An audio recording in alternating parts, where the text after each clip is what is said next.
మేడ్చల్ జిల్లా మేడిపల్లి పిఎస్ పరిధిలోని చెంగిచెర్లలో చోరీలు జరిగిన ప్రాంతాన్ని ఉప్పల్ జోన్ డీసీపీ సురేష్ కుమార్ సందర్శించారు.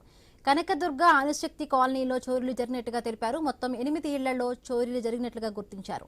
30 తులాల బంగారం, 2 కేజీల వెండి, 2 లక్షల నగదు చోరీకి గురైందని డీసీపీ సురేష్ కుమార్ తెలిపారు.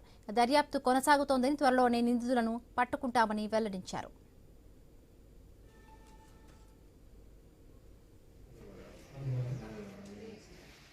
ఇది కనకదుర్గ కాలనీ చెంగిచెర్ల ఏరియా. ఇక్కడ దొంగతనాలు జరిగినాయని చెప్పేసి సమాచారం వచ్చింది.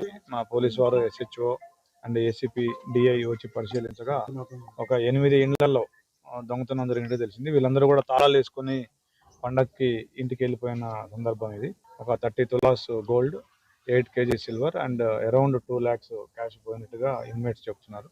సో క్లూస్ టీమ్ వచ్చింది. మాకు కొన్ని క్లూస్ కూడా ఉన్నాయి, అదర్ టెక్నికల్ క్లూస్ కూడా ఉన్నాయి. ఆ క్లూస్ టీమ్ లో కూడా 1-2 క్లూస్ వచ్చినాయి. ఇంకా వర్కౌట్ చేస్తున్నాము.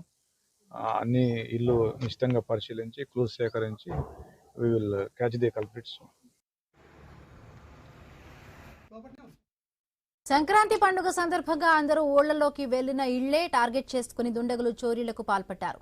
అర్ధరాత్రి 2:30 గంటల ప్రాంతంలో కనకదుర్గ నగర్, అణుశక్తి నగర్లలో దొంగలు హల్చల్ చేశారు. దుర్గానగర్లో 10 ఇళ్లు, అణుశక్తి నగర్లో 3 ఇళ్లలో తాళాలు పగలగొట్టి దొంగతనాలకు పాల్పడ్డారు. దొంగతనానికి పాల్పడ్డ దుండగులు కత్తులతో సంచరించినట్లు సీసీటీవీ కెమెరాలతో కనిపించింది. కాగా 2-3 రోజుల క్రితం రెక్కీ చేసి కారులో వచ్చి చోరీలకు దొంగలు పాల్పడ్డారు. దొంగతనాలపై బాధితులు మేడిపల్లి పోలీసులకు ఫిర్యాదు చేశారు. క్లూస్ టీం పోలీసులు ఆధారాలను సేకరిస్తున్నారు.